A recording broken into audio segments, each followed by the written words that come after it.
Corey Feldman has no idea what it's like not to be famous. He was just 3 years old in this McDonald's commercial. McDonald's gift certificates. I literally was famous before I knew my own name. His roles defined the 80s. Goonies. This was my dream, my wish. Stand By Me. You call my dad a loony again, and I'll kill you. License to Drive. The only difference between you and that greaseball is that he has a license and you don't. Films that propelled him into the spotlight for his entire youth. But being famous so young, he says, caused serious damage to him and his friends. Do you feel like you missed out on a normal childhood? What childhood? I don't know what that means. A lost childhood and a loss of innocence. He blames the adults, not just those looking to profit from charming children, but also some with far more sinister motives. I can tell you that the number one problem in Hollywood was and is and always will be pedophilia. That's the biggest problem for children in this industry. The casting couch even applies to children. Oh yeah. Not in the same way. It's all done under the radar. Nobody talks about pedophilia. It's the big secret. And it's widespread? Oh yeah. I was surrounded by them when I was 14 years old. Surrounded. Literally. Didn't even know it. It wasn't until I was old enough to realize what they were and what they wanted and what they were about and the types of people that were surrounding me till I went, oh my God, they were everywhere like vultures. Vultures who Feldman says abused him and his best friend, the late child actor Corey Haim, his co-star in The Lost Boys. Well, what happens if my mom is dating the head vampire? Feldman says the trauma of that pedophilia contributed to Haim's death. There's one person to blame in the death of Corey Haim, and that person happens to be a Hollywood mogul. And that person needs to be exposed, but unfortunately I can't be the one to do it. But the person that knows who did it and knows who he is watching right now, I guarantee you. Yeah. Intriguing. Yeah. There was a circle of older men that surrounded themselves around this group of kids. And they all had either their own power or connections to great power in the entertainment industry. Feldman won't name names. And he admits his friend had a struggle with addiction, which he says was a mechanism to cope with his demons. It was a symptom. It was a symptom, correct. Are we in it? In 2008, the two Coreys confronted each other on their reality show about the dark past they shared. You let me get around in my life, man. Raped, so to speak. When I was about 14 and a half, and I'm saying this right now. What'd you do, man, when you saw that going down when I was 14 to me?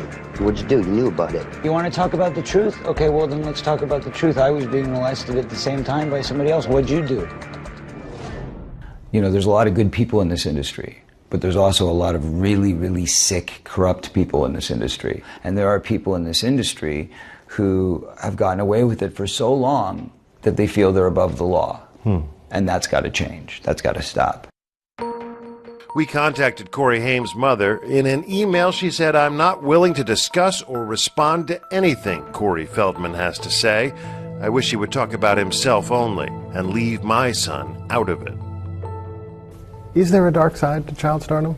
Definitely. I think a lot of kids don't really want to do it. I think that the parents want to do it more than the kids. Chris Snyder says for most child stars, it's the parents that can cause more damage. And he would know, having managed with his late boss Iris Burton some of the most iconic child stars, including Feldman, River Phoenix, and Drew Barrymore.